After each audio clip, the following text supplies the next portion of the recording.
What's up, good people? Mark Holmes here, and as always, I want to say thank you all for watching, commenting, subscribing, and being part of the Joe Boo Sports Report. Without you guys, as well as you ladies, you know that this literally does not work.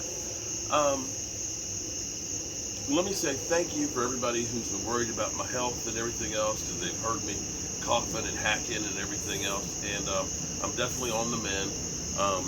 You know, it takes a lot to kill this guy. It takes a hell of a lot to kill me.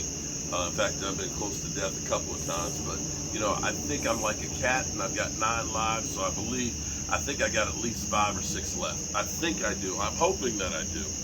But all seriousness now, just finished doing my live stream, and it was crazy because I was getting ready. I had done the drawing for, you know, I always do my drawings at the end of the show, and I'm sitting there, and the drum starts moving by itself. It's caught live on camera. In fact, I'm saving this and I'm putting this up because if I didn't see the replay on it, I wouldn't believe it myself. But then, from time to time, some strange things have happened in the man cave there. I've actually seen, like, a couple of times, I've had, like, the doors on the locker one time, live. It opened up, and then it closed. Seriously. I'm beginning to think that Joe Boo's running some shit down here, okay? But definitely check that out. And you tell me if I'm crazy. If you can figure out what it was that made that thing turn, by all means, let me know. But that's not the craziest thing that I've been dealing with tonight. The craziest thing is you Eagle fans. I have never in my life seen so many fans that are so convinced of how good they believe their team is. I mean, have y'all had like a time machine and you went forward and you saw that they, you know, ended up doing great things? Because every single day, every single video, every single live stream, ad nauseum, you guys are just pounding your chest and acting like you beat us like twice last year or something. It seems like you guys forgot the last time you beat the Dallas Cowboys, we had Ben DiNucci starting. You understand that, you know, I believe that you put out in the universe what you want to have happen. Because you first have to believe it can happen for it to happen. I get that. But I got to tell you what, the powers that be out there are probably like, I'm sick of this shit. I'm sick of these damn Eagles. Boom, you're not going to do jack. I just feel that way. It is crazy. I agree. You want to be happy about your team. You want to be excited about your team. But Jesus Christ, give it a rest. Seriously. You guys are just literally so delusional. The way you guys have talked, if you guys don't win at least 14 games, this year will be a disappointment. Seriously. Now, you know, I'm old enough to remember when it was a foregone conclusion that Tysten Hill was going to be cut from the Dallas Cowboys, and Kelvin Joseph was going to take Anthony Brown's position, and Anthony Brown might get cut. Kelvin Joseph is literally on the bubble. Kelvin Joseph, I don't know what happened. I have a theory that maybe what happened with him back in March, and he got scared straight. He changed the style of his music. He made personal changes, that maybe he lost his confidence or his edge or something, but something has definitely changed with that guy. And the strange thing is, and correction, okay, Omar is forever on Twitter making sure that I get corrected, okay?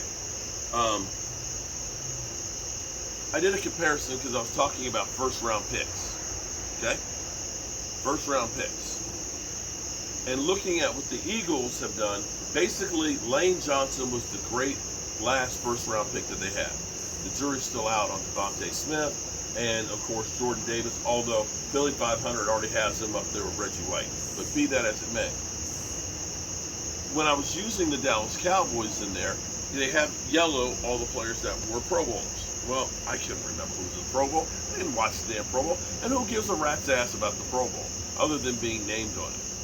So CD was named a Pro Bowler, but it wasn't turned yellow. So Omar hit me on Twitter and said, come on, man, show CD some love. You know, basically just saying, you're an idiot and you messed up. Okay, I'm going by Wikipedia. Okay, that was my first mistake, all right? Anyway, let me just add another one then that's a Pro Bowler to make you Eagles feel even worse. Back to Kelvin Joseph. Kelvin Joseph has to be one of those guys that shows up and shows off tomorrow. Tomorrow typically would be the dress rehearsal where you would have your starters playing. Well, Zeke Elliott hardly ever plays preseason. Dak Prescott, after what happened, they're keeping him in Bowrep. He's not going to play. We're not going to play any of our starters. We're just not.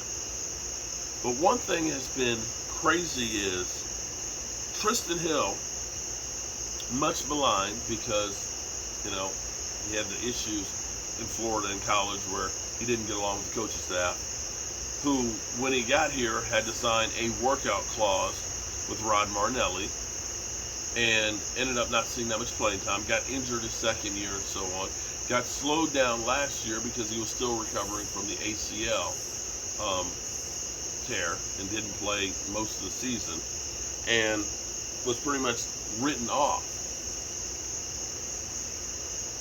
And when we got to training camp, the day that I landed in California was the day, first day in pads, that he got pancaked by Tyler Smith.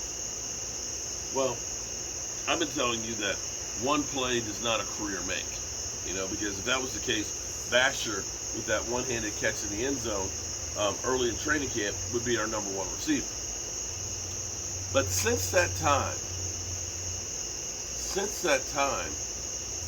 Tysten Hill has been almost unblockable. Tysten Hill has made the most of the opportunities that he's had. And here's where it's going to be crazy for our defense. As I'm looking at this defensive front, the Cowboys have so many guys that you don't want to let any of them go. These guys, and I don't have worries about these guys being let go, that they will find work in other places. But everybody has had some good times in there. Terrell Basham, you know, had the tip interception in practice, had some really good plays in the preseason game. He looks good. You look at Tysten Hill now coming on. You look at Quentin Bohannon, who my biggest problem with was last year was he was up too high playing the titty games. You can't play titty games when you're a nose tackle. You got to be low.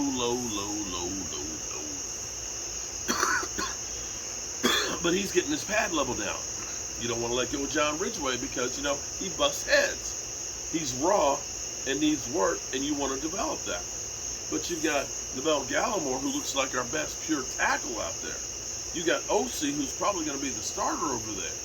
You know, and then you start looking at Dorrance Armstrong, who'll probably be a starter, and Sam Williams. You know, we've got Dante Fowler.